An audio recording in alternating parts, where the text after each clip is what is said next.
Pronto, deu um ok aí, beleza.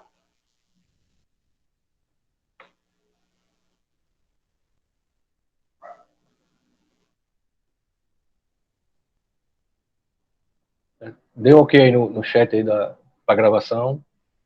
Pra chamada, né, professor? Oi? Pra chamada, né? Ok, beleza.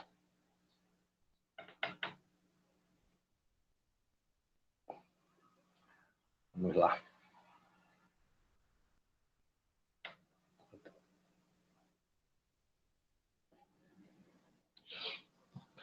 Bem, pessoal, hoje a gente vai estudar a segunda grande civilização da Mesoamérica que temos conhecimento e que estudamos. Não é que foi a única, a gente viu que houve várias sociedades, civilizações. Algumas começaram, né, e entraram em declínio, outras começaram bem depois. E aí a pergunta é por que estudar especificamente maias e astecas se houve tantas outras? Primeiramente, os maias, a gente vai ver aqui na linha temporal, né, eles praticamente, ininterruptamente, eles habitaram a Península do Yucatán, né, entre 1200 antes de Cristo, ou seja, praticamente no Novo Império, Médio Império egípcio, até 1400, quando a Europa já estava né, no finalzinho da Idade Média. Então, na continuidade, praticamente os maias foram os únicos, né, povos que mantiveram essa consistência, essa unidade. Certo? Segundo, que tanto os maias como os astecas, eles foram debitários, foram incorporando essas sociedades que foram perecendo ao longo do tempo, entrando em declínio ao longo do tempo. Por isso o calendário maia, o calendário asteca deve muito ao calendário zapoteca, ao calendário olmeca, tolteca, ou seja, esses povos que ali existiam, eles foram, de certa forma, se misturando, se miscigenando, sendo conquistados, conquistando. E os povos que mais se destacaram foram esses dois, né? Os maias e os astecas. Outro ponto é que os astecas tiveram um encontro que foi brutal com a conquista espanhola. Então também tem essa referência. Apesar de muito material ter sido destruído, eles conseguiram manter alguma coisa pela resistência, principalmente a língua, alguns escritos. Né? A escrita maia ela começou a ser decifrada há pouco tempo, porque descobriu-se que era uma língua falada ainda hoje. Né? Eu confundi, não sei se é Nahua ou Nahuatl, que é uma língua que pega mais ou menos para o Alto México e o sul do México é a Península do Yucatán. Então, não é uma coisa tão distante no tempo. Essa língua ainda é falada, né? Essa língua ainda é uma língua popular. Então, através de estudos linguísticos e de escrita, né, conseguiu-se decifrar muita coisa dos maias. E como havia muita coisa escrita em pedra nos templos, conseguiu-se o que a gente chama de crônica. Crônicas são registros do tempo, né, o registro do período.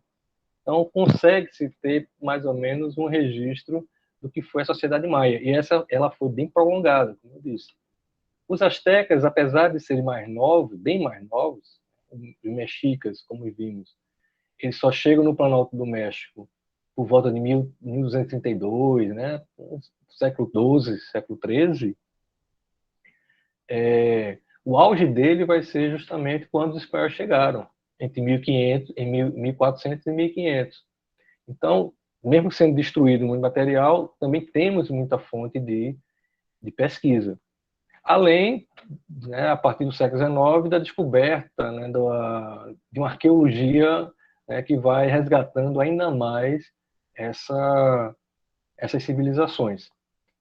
Então, basicamente, Azteca e Maia e Incas, que vamos ver posteriormente, é um recorte que vamos ter, né, que, de certa forma, diminui. Né? Quem quiser estudar mais, eu coloquei vários links, tem material bem interessante. Mas, assim, é um recorte que a gente tem que fazer para dar aula, né? Para a aula, para o conteúdo da gente. Né? Mas, sim, tem, né, quem começar a estudar, né, a Mesoamérica se perde da quantidade de sociedades, civilizações, de povos, de riqueza de material que temos. Então, o recorte que a gente faz é que a gente tem recorte didático, né?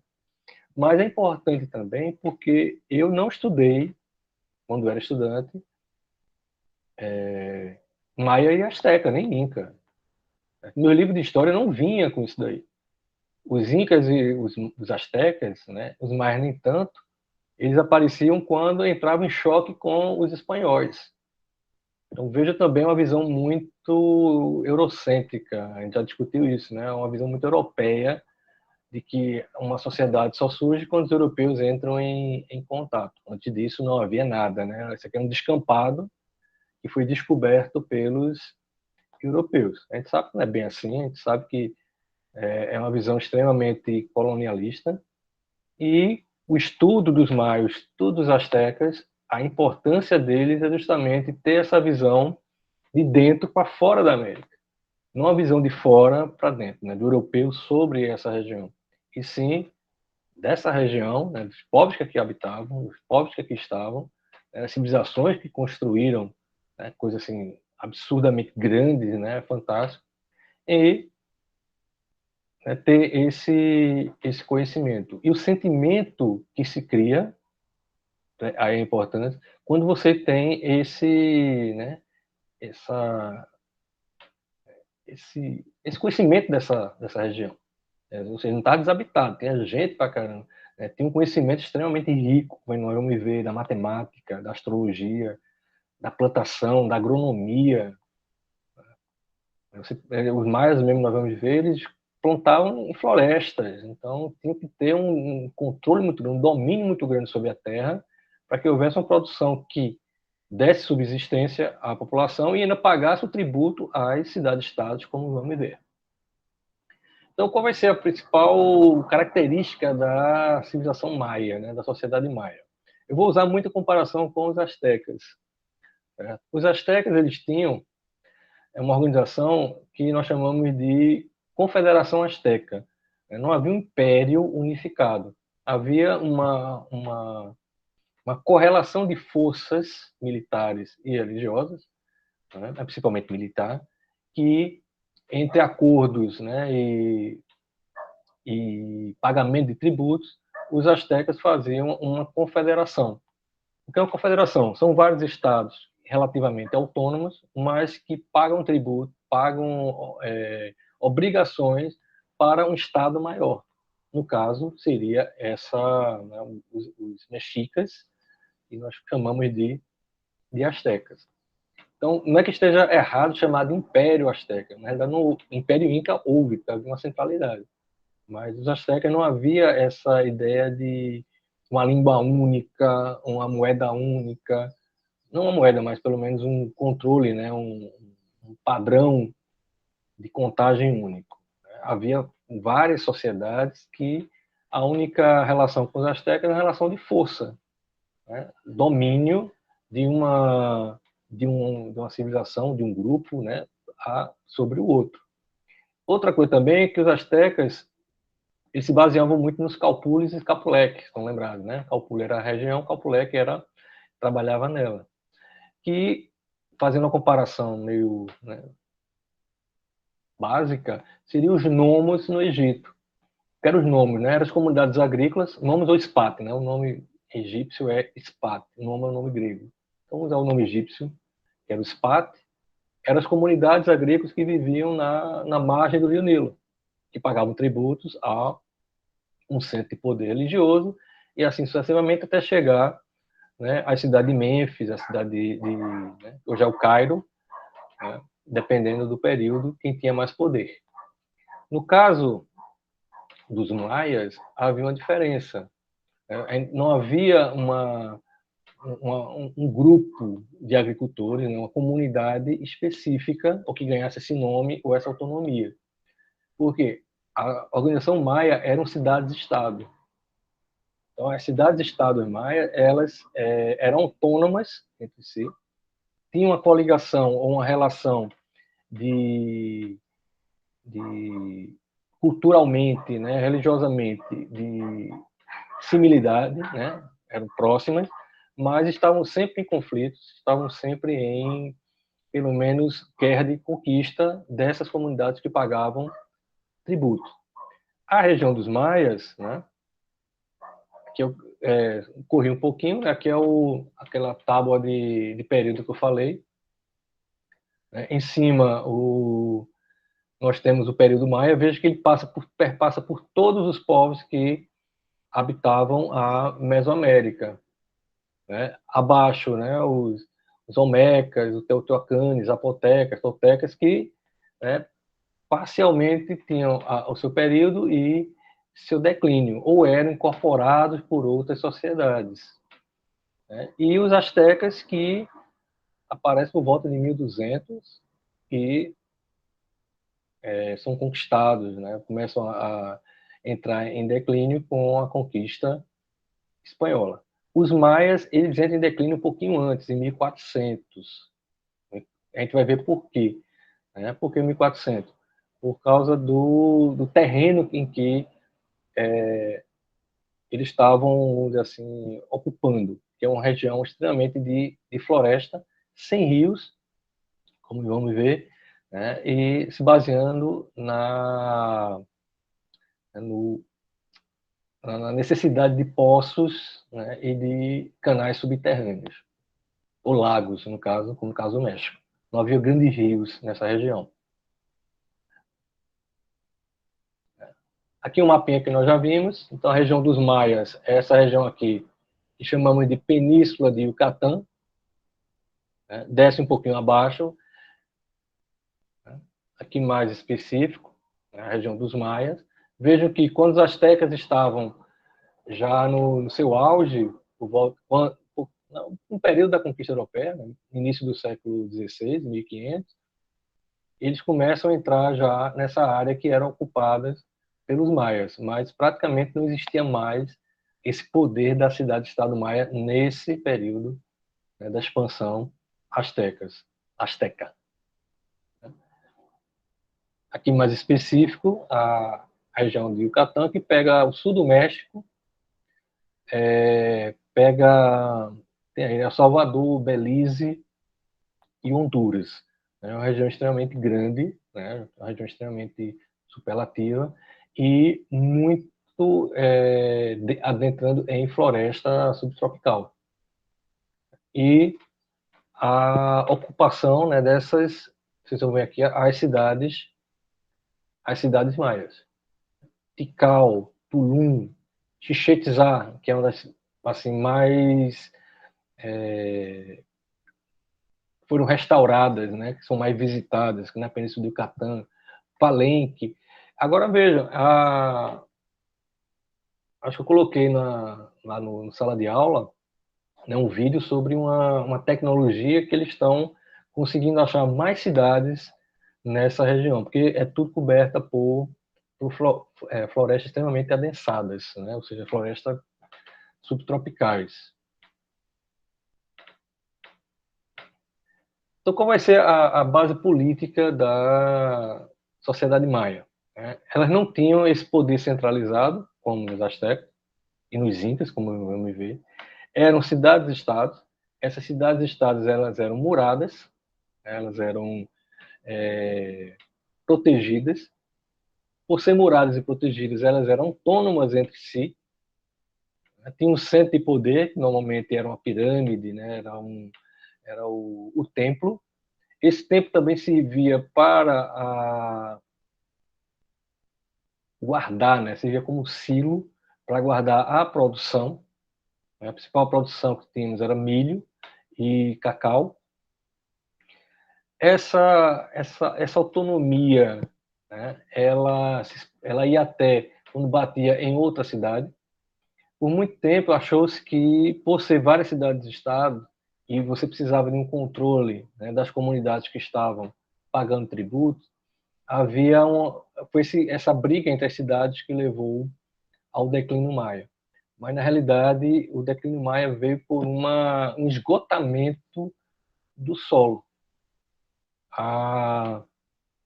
No sistema tributário, né, o sistema que está estudando, pega Egito, Mesopotâmia, Azteca, Maia, Inca, né, o sistema de modo de produção ou modo de produção tributário, o que é que nós temos? Nós temos um centro de poder, pode ser uma cidade ou um templo, né, que recebe tributos, né, recebe não, né, cobra tributos pela religião, né, ou seja, uma oferenda a um deus, por uma boa agricultura, né, por uma boa colheita, ou na marra, né, ou seja, para você ter a obrigação de pagar tributos a esse centro de poder.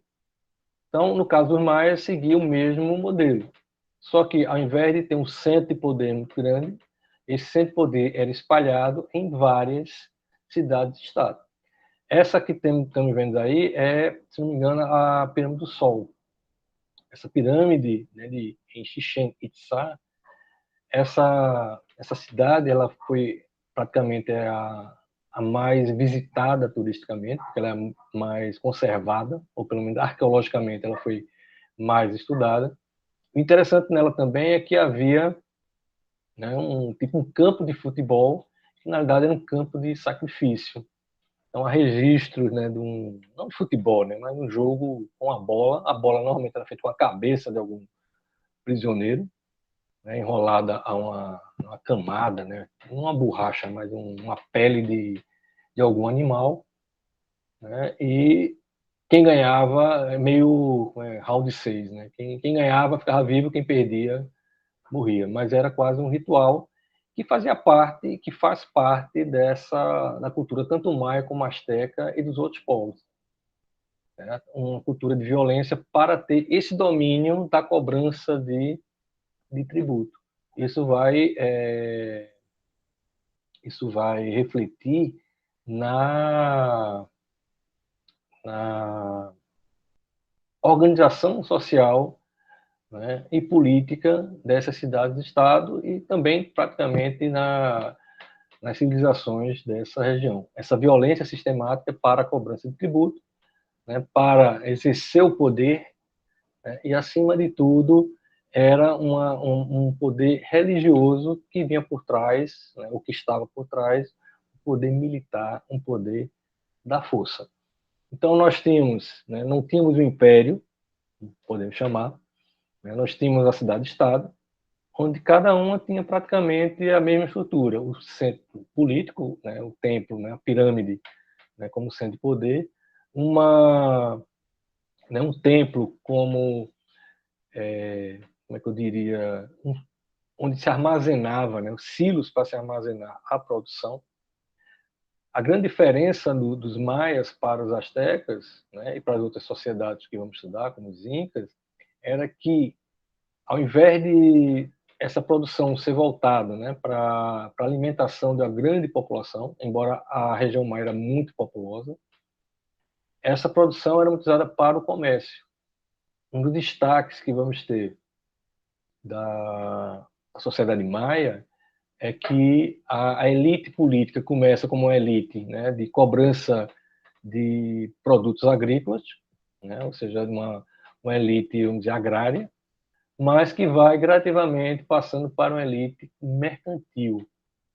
Os mais eram conhecidos tanto por né, por essas cidades-estado, como também pelo seu comércio.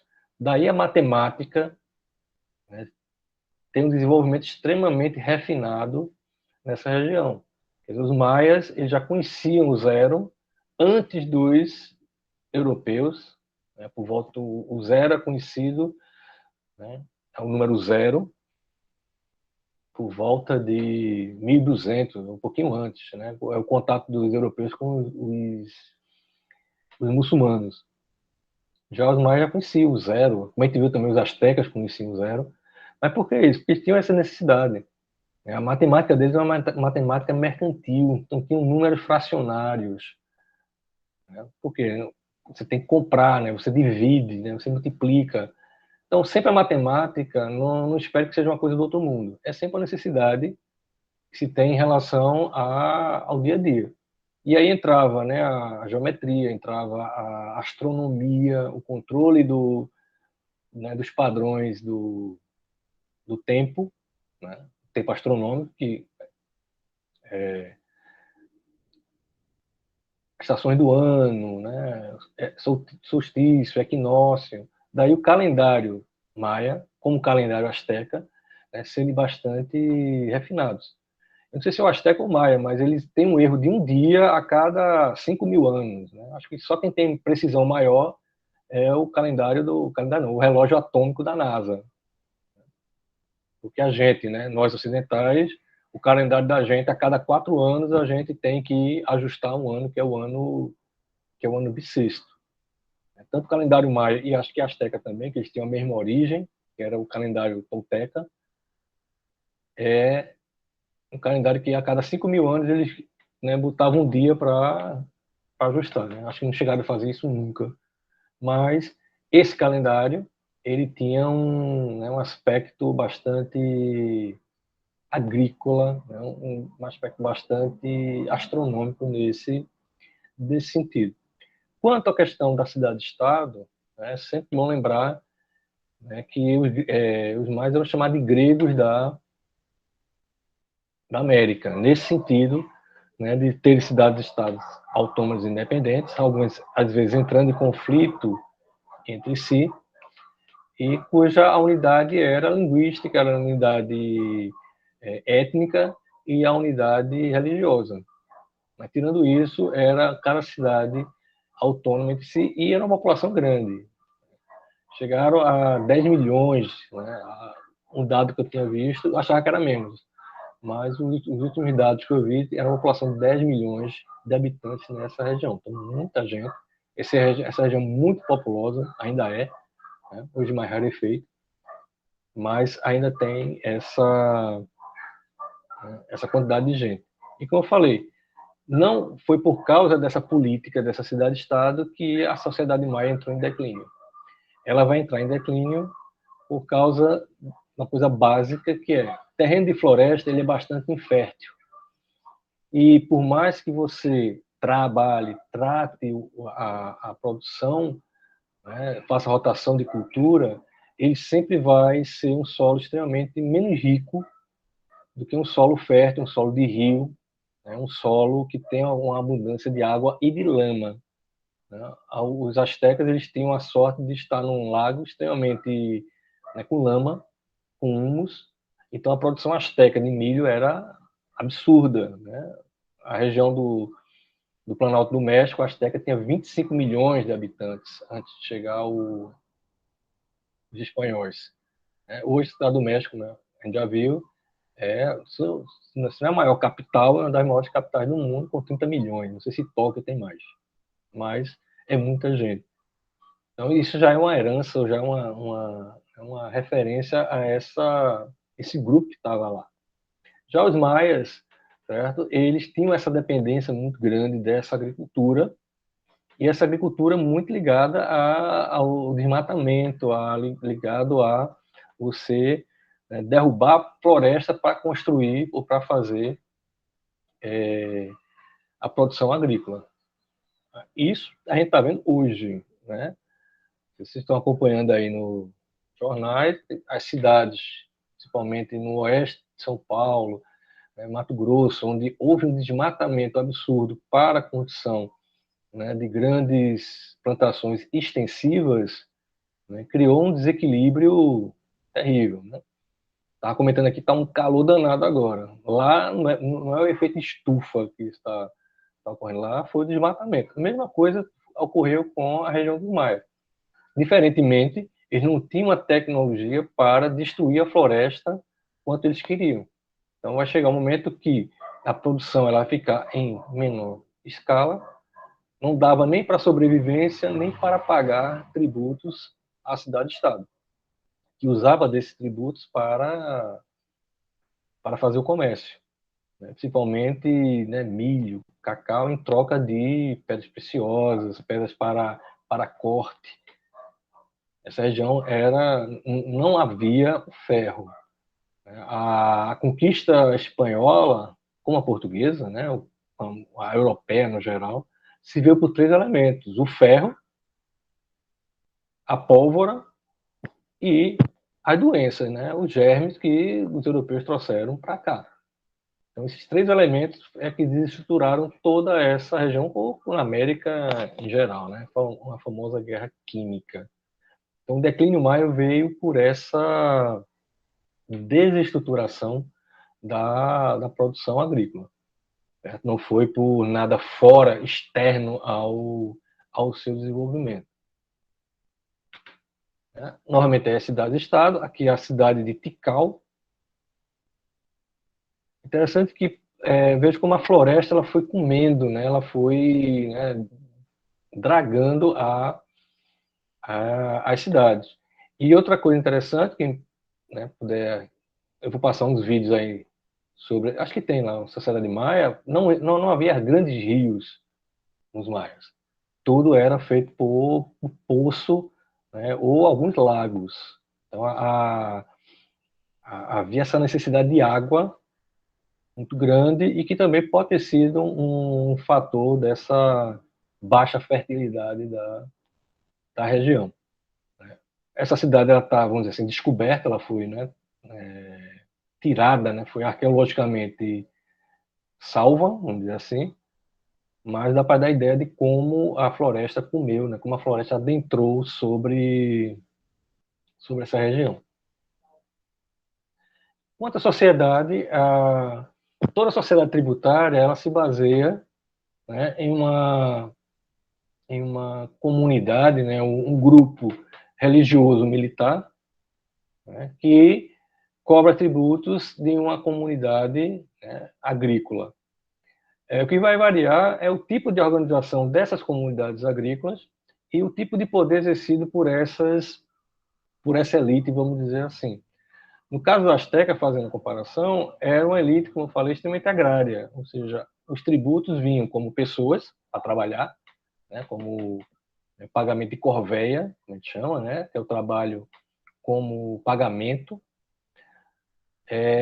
As comunidades elas eram organizadas em calpules ou calpulex, né, que eram quase regiões, estados, né, mas na realidade era comunidade agrícola, a terra era comunal, não pertencia a ninguém. E voltar extremamente para essa produção de milho. Já os maias, apesar de ter uma produção também voltada para a produção agrícola, né, quem vai se destacar como elite são chamados Rama Putunes Maia.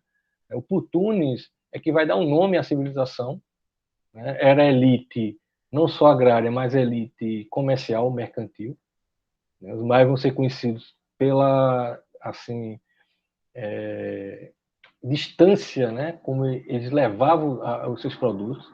Há um registro do contato dos maias com os incas, né? Não tem uma referência muito clara, mas já ouvi falar sobre isso. Como em história a gente só, né, afirma alguma coisa se tiver a comprovação real ou física, ou pelo menos na teoria, né? Isso aqui é realmente conseguido, né? Bem ao sul já, né? Já chegando já nas franjas do Império Inca, ali na Colômbia, um pouco mais abaixo, mas assim, raramente, né? Então, era uma cidade extremamente ligada ao comércio. Então, a produção agrícola era feita, a gente não tem um registro dessas comunidades, mas era feita por comunidades, né, da terra comunal, só que a terra comunal não era como os astecas, né? Ela era definida, né? Você tinha quase que uma organização política nas terras comunais. Nos maias, não. Certo? Você tinha o agricultor que pagava tributos à cidade-estado, essa terra comunal era, vamos dizer, por comunidade. Aqui temos um quadro que seria essa organização maia, certo? O rei, né, era chamado de Alac Unic, né, mas esse rei era específico de cada cidade. Né? Quem realmente controlava eram chamados putunes, que era a elite, tanto sacerdotal como a nobreza, ligada ao comércio. O que está um pouco confuso aí é que ele botou, né, comuns e escravos. Veja, em todo o sistema tributário, a escravidão ela é doméstica, ela é uma escravidão específica para uma determinada atividade, sei lá, mineração, certo? Construção de canal. Então ela é momentânea, ela não é uma escravidão como vamos ver na Grécia e em Roma, era o que produzia. A produção, né, a riqueza era produzida pelas comunidades agrícolas. Isso no Egito, na Mesopotâmia, no Vale do Rio Indo, no Ganges, né, no Rio Amarelo, na China, onde vamos ter as sociedades tributárias. Essas sociedades tributárias elas eram sustentadas não exclusivamente, mas né, o grosso era essas comunidades agrícolas. No Egito vai ser Spate, na Mesopotâmia os Musquedim, né, nos astecas os Calpuli.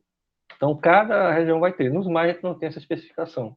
Então não seria bem um escravo, certo? O escravo nessas sociedades eles são muito ligados a determinadas atividades ou uma escravidão doméstica. Então, eu colocaria esses dois patamares aqui em uma coisa só, né? Em um padrão só, certo?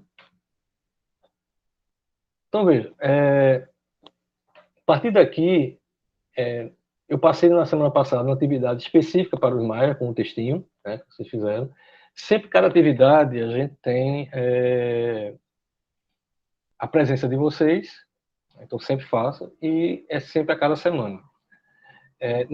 Na de hoje, eu fui com um dado mais específico. Veja, por que se estudar essas sociedades que estamos vendo agora? Né? Mesoamericanas, América Andina, né? América Índia brasileira, né? O Tupi-Guarani, Amazônica. Qual a importância de estudar esses povos chamados originários da América? Isso cria uma identidade de que nós conhecemos nossa história de dentro para fora e não de fora para dentro. Repetindo, eu não vi, quando era estudante, maias e astecas, ou incas, tupi-guarani, os povos indígenas do Brasil. Isso não passava no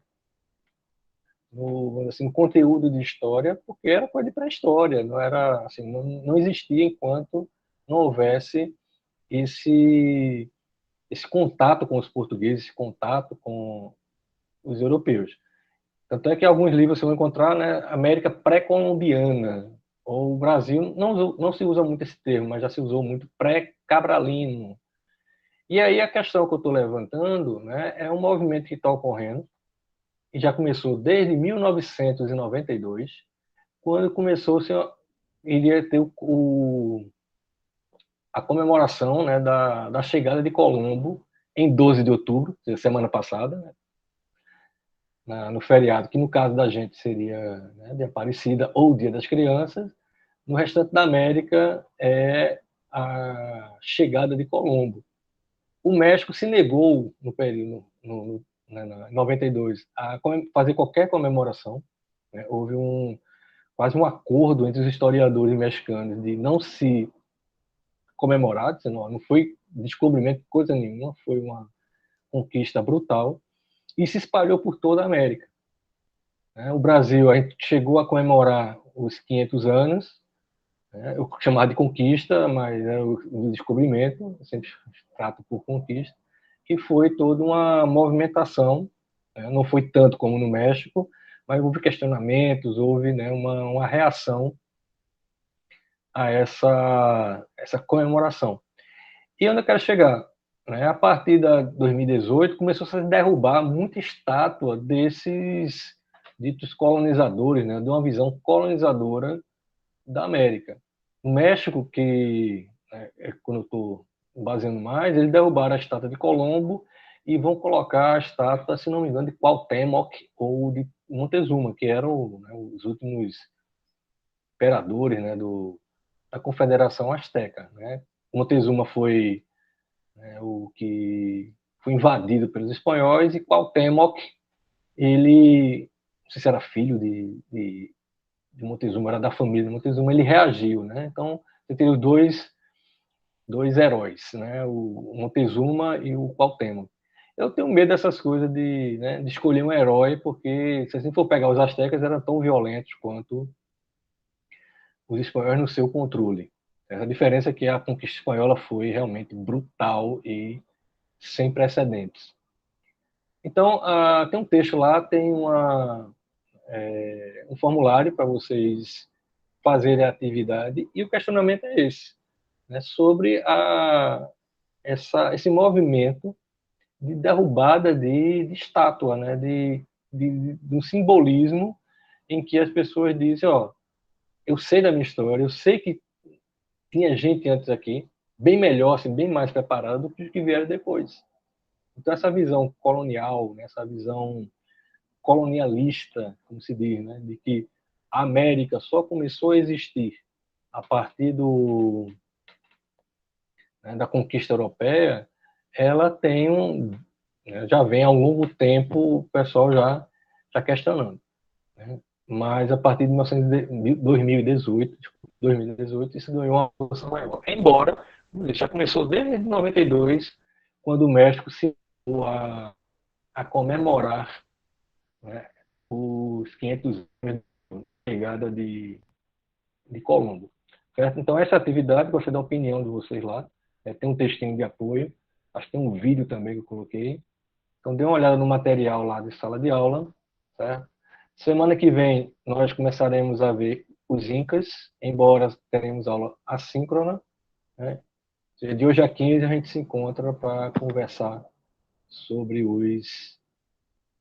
Império Inca, né, na realidade, né? Os Incas. O Império Inca, que pegou toda a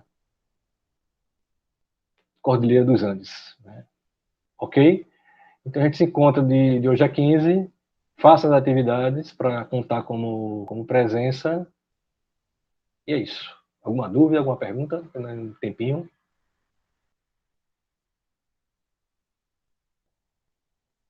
Beleza? Beleza. Pronto. Vou fechar aqui. Semana que vem a gente vai ter uma atividade. Faça a atividade de hoje, certo?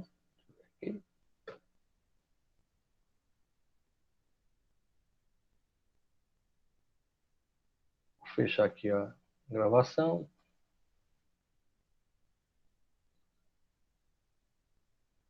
Boa semana para vocês. E a gente se vê. Beleza? Ô, professor. Oi.